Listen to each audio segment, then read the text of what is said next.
Behold Israel, when I started Behold Israel, was exactly for type of scenarios like this. Stuff happened here. The world has no clue that it happens because the media, which by the way, I call them the Medianites, the media is completely biased and the truth is exchanged with lies. And to me, the story of Good Neighbor and even the story of our military career is something that has to be told. If you want to understand where we are, just take a look. Take a look at the fence and take a look at how close we are to the fence. This is Syria, right beyond it, right beyond this fence. I don't think any Israeli could be closer to Syria than this.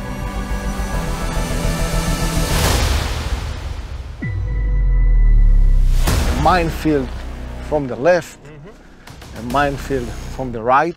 Basically, we're walking through a minefield. By the way, here it was also minefield. They cleared this. They cleared this one. Paved the road. So, yeah. You guys risk your lives in a narrow passage inside a minefield that the Syrians put here many, many years ago in order to save Syrians' lives. Isn't that it? I mean, to me, this is almost like unreal. Here we are. We are right now walking through. I mean, people need to see.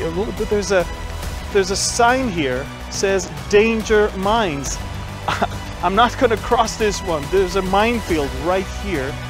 And on the other side, there's a sign that says danger mines. There's another minefield right there. We are walking through a safe area inside a minefield. And this is, I guess, where you guys brought the Syrian wounded people from. So just take a look. It's 150 meters from the fence. I actually see a house in Syria right now. Is that right? Yeah, this is a house in Syria. And you can see where is the big antenna. Yeah. It was an Al-Qaeda base. This antenna standing there was an Al-Qaeda base? Al-Qaeda base. Wow. They captured it from the UN. We are going down the fence, opening the fence in order to provide aid. You can see the huge fence, and then understand Al-Qaeda is watching you. So Al-Qaeda is there, the civilian population is over there. That's the fence right here. 2 kilometers to the south, it was an area controlled by ISIS. So ISIS, Al-Qaeda, Jabhat al-Nusra, Hezbollah. All the best friends. Yeah, minefields on both sides. And all of these obstacles did not stop you. Did not stop us. In a way, even by reporting that, right now, we're risking our lives. Exactly. So the Lord told Abraham, get out of your country, from your family, and from your father's house, to a land that I will show you. I will make you a great nation, and you shall be a blessing. And I will bless those who bless you, and I will curse him who curses you, and in you all the families of the earth shall be blessed. And this is exactly why we came to this abandoned military bunker from the early 70s, a bunker that was built by the Israeli military after the Yom Kippur War. And we are with Lieutenant Colonel in reserves, Eyal Dror. Shalom, Eyal. Shalom, nice to meet you. Yeah, nice to meet you. In fact, we just found out not long ago that we served in the same unit for a short period. Not at the same time though, of course. And you have a tremendous story that basically shows how this nation that is in this part of the world is indeed a blessing to the nations around it.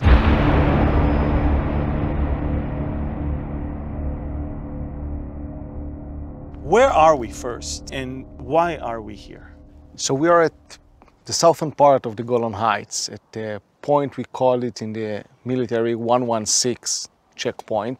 This is an Israeli bunker, but it is also a place that located 300 meters from the Syrian border, very close there. And on this specific area, it was one of the biggest parts of the operation that I led a couple of years ago, the humanitarian operation and the assistance to the Syrian people. So what is the background story of the Israeli-Syrian border over the last 10 years? So Amir, in order to answer your question, I will take you 40 years ago, because some of your audience know that it was a terrible place and a terrible war between Israel and Syria back at the 70s, the Yom Kippur War.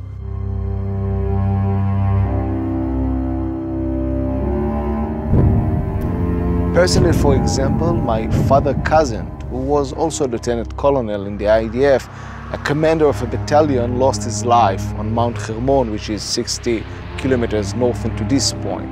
But since the end of that war, for 40 years, it was a very quiet border. Unfortunately for the Syrians, back at 2011, something bad happened. The Syrian civil war started as part of the Arab Spring. A terrible war. 1 million people lost their lives. 6 million became refugees. They had to escape from their homeland. And on the border, we saw 250,000 human beings, which their homes has been destroyed. People who were living without electricity, without water, with very short food. This was the situation in the last 10 years that Israel thought we should respond. Wow, so Israel cared about those that live on the other side of the border, but what was your role in this whole story? I was the commander of the biggest humanitarian operation led by the IDF, Operation Good Neighbor. Today, 3 years after the operation came to an end, I can say that I was privileged to be the commander of this operation. Wow, so you led the largest humanitarian aid that the Israeli Defense Forces ever extended to our neighbors around. And this is while the other side is still hostile. It's not like the most peaceful place in the world. How did it all start? One morning somebody wakes up and decides, hey, I want to help them. What really happened? So first of all, you're correct. This situation on this border was that Israel and Syria are in a hostile situation. The Syrian regime is our enemy. It was terrible clashes in the history between the two countries. However, when we saw the Syrian civilians who are not connected to the Syrian regime suffer so much, and although it was an internal civil war between them, and although in this area it was captured by some of our best friends, let's call it ISIS, Al-Qaeda, Hezbollah, all the organizations that swear to kill us, the Israelis, to murder the Jews, Israel decided that we cannot sit behind a fence and to see people massacred. And this was the understanding that we should help the Syrians. Now, it all began back at 2013, while a little bit north into this area, some Israeli soldiers in the middle of the night saw some Syrians coming close to the border fence. Try to imagine the situation. 18, 19 years old boys, soldiers in the IDF, seeing Syrians coming closer to the fence. They have no intel about them. They do not know if they are terrorists. They do not know if they are people who is coming to the border in order to collect some intelligence about the Israeli soldiers. However, those soldiers saw that they are wounded, and they decided to open the border fence. On the spot? On the spot. It was a tactical decision, not a government decision at that time, to open the border fence based on their values as soldiers, as Jews, that if someone wants help, you should help him. So they take a huge risk to their lives, open the border fence, and save those people's lives. This was the first time it was a contact between Israelis and Syrians, and since that day, we continued night by night to serve humanitarian aid to the Syrians. So the locals knew that the Israelis would actually help them. By the way, I must say that Syrians were educated for years that we are the enemy. we are called by the Arabs, some of the Arab countries, some of the Arab leaders, as the small devil. So the Syrians knew and they were afraid from us. But from that night in 2013, while those Syrians came back, it was that Israel is not the enemy, that Israel is willing to help.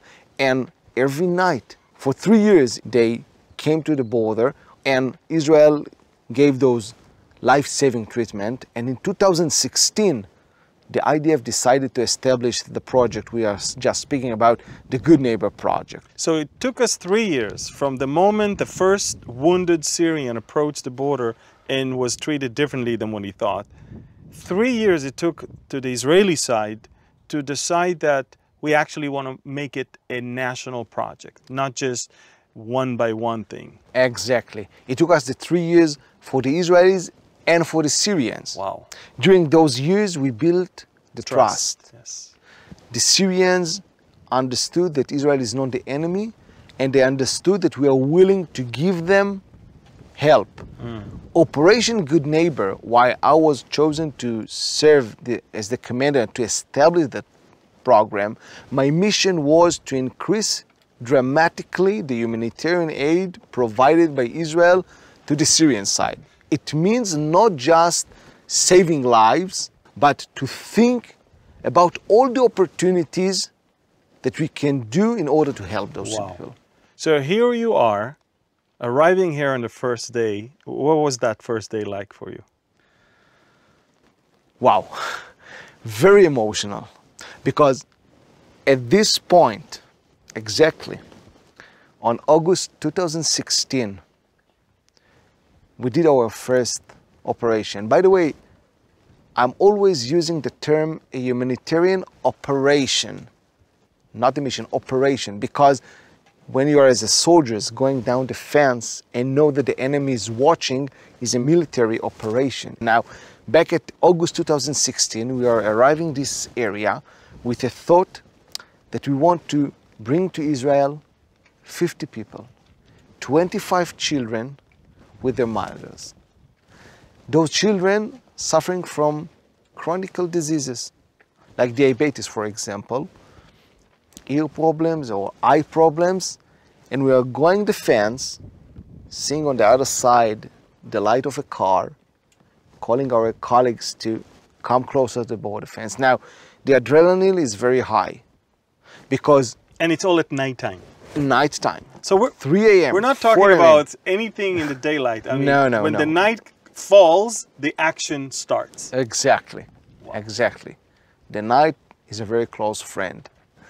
So you are going there at the night. By the way, it can be the summer, but it can be winter time. Winter here is brutal. And it's very rough, very cold, rainy. And you open the border fence, and again, the adrenaline, because I think the gap between what you are doing and the risk is huge, because you know that you are going to do something very good, but you know that the enemy, those Al-Qaeda, ISIS, might take advantage of this operation in order to hit your soldiers. So the adrenaline is high, and then you see the Syrian children. I'm a father of 3 children. When I was the commander of this operation, my biggest was just 6 years old. And what I saw in that first night is something that you cannot forget, because nothing prepared you for a girl crossing the border fence, barefoot, and her legs are bleeding. It's something that, and I'm not speaking from the position of a lieutenant colonel, I'm speaking from a position of a father, a human being. You cannot accept this. This was the first operation. This was the first time. 25 children and their moms. 25 children. Taking them to one of the Israeli hospitals. I'm thinking about the fathers left back home, and what do they think? Will we ever see them? But I think at that point, it's 3 years after the first wounded was here, I think they trusted the Israelis more than they trusted their own. Yeah. One of the stories, in one of those operations, out with my military uniform, with my weapon, and a Syrian boy is running between me and my soldiers when we were at the hospital. And I reached him and told him, aren't you afraid? We are soldiers, we have a weapon. He started to laugh. He told me, "You are not Syrian soldiers, you are Israelis. I'm not afraid from you." This is how you can see the way that they came to understand that Israel is not an enemy. And I sat with another Syrian boy, and I asked him a very simple question, something that I'm usually asking my girls and boy. When you will be adult, what do you want to do with your life? Now my girl, well, every time she's changing her mind. I'm sure that your kids also. I want to be a famous dancer, I want to be a famous lawyer. And this boy was looking at me with his sad eyes, and he told me, I will not be an adult. Wow. I will probably die in a year or two. This is what happening to Syrian children. It's something that your mind as a human being cannot accept, because at that time, myself and my soldiers, we all understood a very simple thing. We understood that, yeah, there is Jews and there are Muslims, there are Israelis, there are Syrians. Before everything, we are human beings. And we did the right thing to do as human beings. We helped people. We saved their lives. We gave them hope. I'm sure it changed also our lives, not just the Syrians. To know that you provided help for a person in need. 1,400 children were treated during this operation, during this part of the project. And they got back to Syria. They shared their experience with their families, with their hamula, with their relatives. Israel is not a bad country. And they shared those stories inside, and the operation became bigger. More people wanted to enter Israel from faraway places, not from the villages 1 kilometer, even from villages of 40 kilometers inside Syria, asked to be treated in Israel. I see. Wow, that is amazing. And the operation kept growing and growing. How did it grow? I mean, from few children and mothers all the way to... We spoke about the children, it was 1,400. But I told you before that my mission was to increase the humanitarian aid. And I understood that the IDF cannot do it by itself. We found some NGOs, non-government organizations, that knows to do humanitarian aid. We found some Jewish organization, but the most surprising thing is we found Christian and even Muslim organization. Now, I don't know how many times in history Jews and Christian and Muslims collaborate together. I'm almost sure that it never happened while they have an Israeli commander. This was our team. Jews, Christians, Muslims, working together under the command of an IDF, an Israeli soldier, officer, in order to save Muslims' lives. Wow. It's almost hard to believe that an Israeli officer commands Muslim, Christians, and Jews to help war-afflicted zone that is very hostile towards Israel.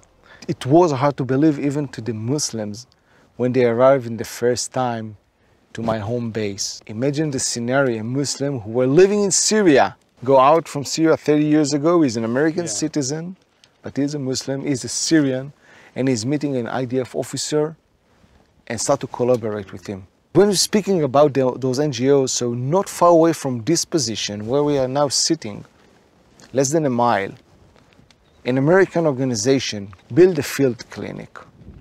8,000 Syrians were treated in this field clinic. And I want to show you, with your permission, please. I want that you will see how amazing this was. Wow, this playground. Exactly. It was pretty much built for children. Exactly. So you will go to the doctor will examine your mother, will do an ultrasound, and will give her an antibiotic. But the child will be able to play. The children will be able to jump and to feel again like children. Was there any great opposition and attack from the other side? I mean, no one on the other side wants Israel to look good. And no one on the other side, and I'm talking about our enemies, wants Israel to reap the fruits of all of this and to help and be the one who provides, you know, all the remedy for this situation. Yet, tell me, how many times were you attacked? Thanks God, we haven't been attacked. Not at all. Not at all. But this is not the question. How many times have we been attacked? How many times it was possible to our enemies to attack us? And they didn't. And they didn't. 700 times.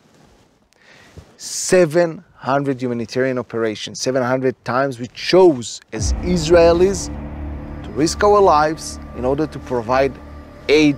And when you say risk our life, is going in? We should understand, we didn't go inside Syria.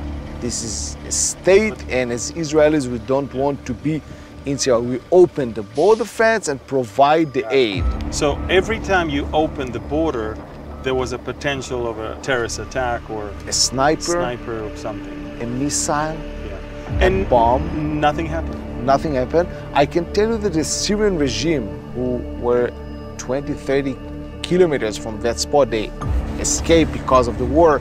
They didn't like it. They threatened their people that they Not to come. not to come.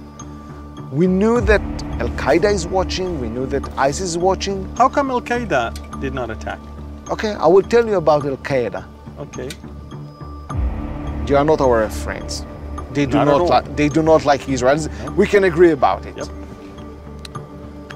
But when we built a project, by the way, a project cost 50 million shekels. It's a little bit less than $5 million, of a maternity hospital from A to Z. 1,000 Syrian babies were born in this hospital.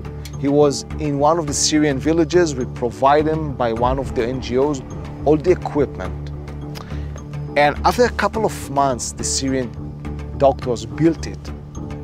They informed me that they are going to do a celebration of opening the hospital.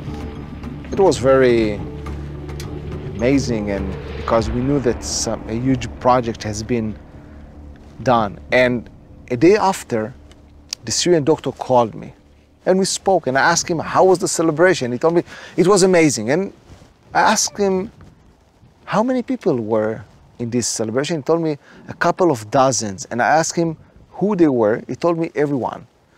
So I asked him like a joke, will your friends from Al-Qaeda were there? And, you know, I knew that the answer will be no, of course no. They denied Israel, they do not like Israel. Everybody knows that it is an Israeli project. So, surprisingly, he told me yes, they were. I was shocked, and I asked him, how come they are Al-Qaeda? You don't have any Israeli flag on this hospital, but everybody knows that it is Israeli hospital. Israel built this hospital. And he told me, while we finished the celebration, this commander of Al-Qaeda reached to me and he told me, good job. You will continue to do this. Nobody will attack this hospital. And I told him, why told you so? He told me, because his wife also wanted to give birth in a Western hospital, not at their home.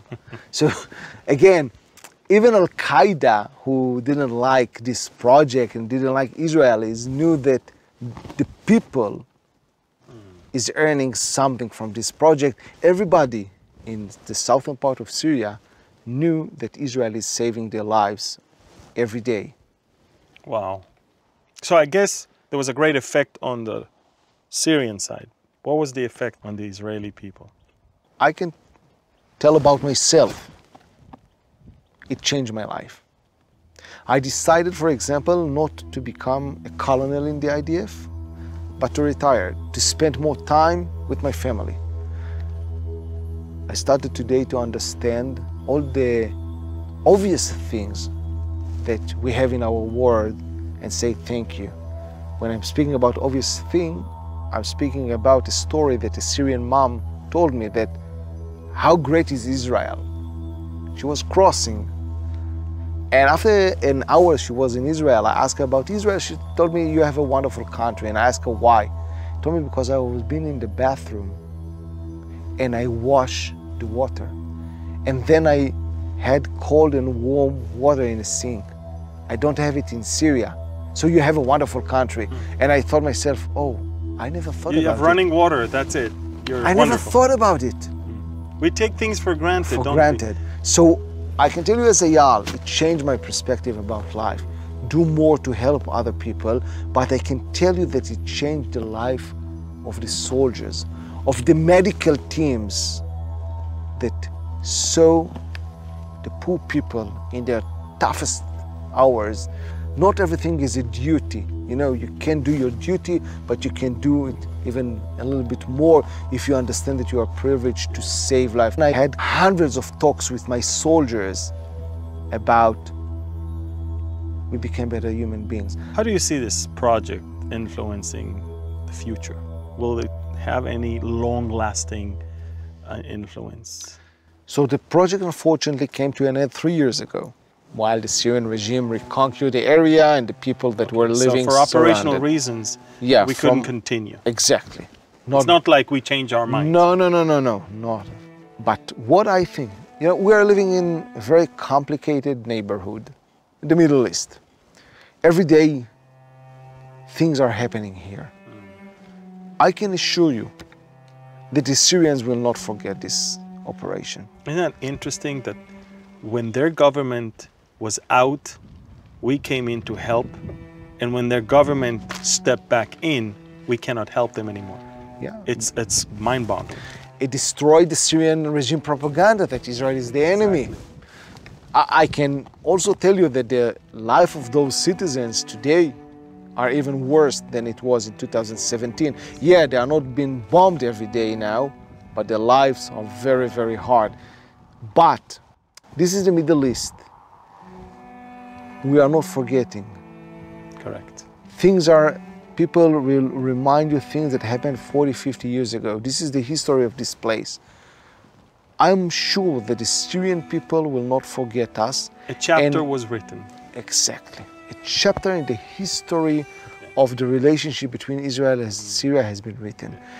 One day, I don't know if it will be 2 years, 5, 10, 50, 20 years, I think that both sides will remember Operation Good Neighbor, because when it will be discussion, and I believe in peace, I want to live in peace with my neighbors, when something will be discussed, the both parts will speak about how Israel saved the Syrian lives. You know, it's so surreal. We're sitting, it's a very peaceful afternoon here, but I can't run away from this image in my mind based on what you told me earlier, that I'm sitting right next to a plot, a piece of land that is drenched with Syrian blood, and hundreds of wounded people were lying right here, right below where we sit, and Israeli soldiers treated them and then took them to hospitals and brought them back the next evening and sent them back home. This is a message that if it is not going to be told the way we do it now, no one would ever believe it. I will just add one more detail to what you described. Israeli soldiers treated them by risking their lives. Exactly.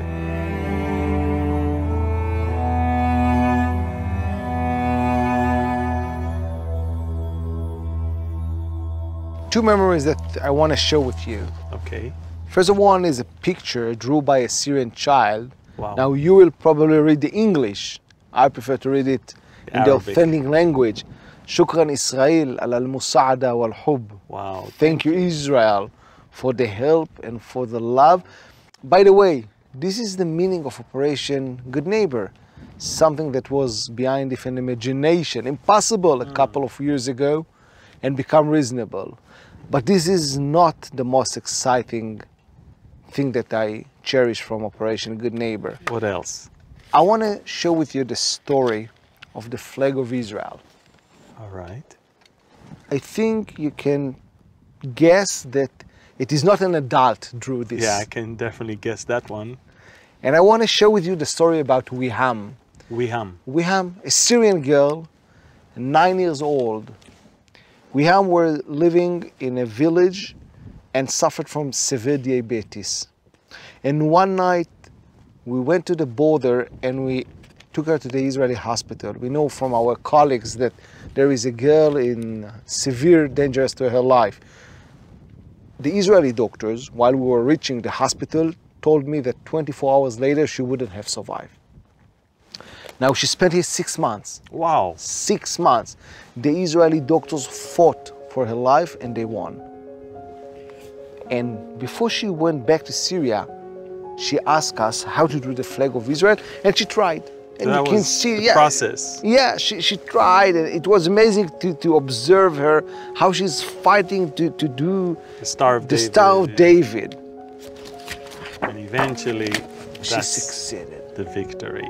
To see an Israeli flag in Arab country is a rare thing, and to even hear the word Israel, it's a rare thing, and yet those children, they got it right. They will not forget. They will never forget it. What an amazing way that God has used the Jewish people and the people of Israel to be as a light unto the nations and the Gentiles all around them, even to their enemies. What a great blessing to have you here. Thank you very much. Thank you.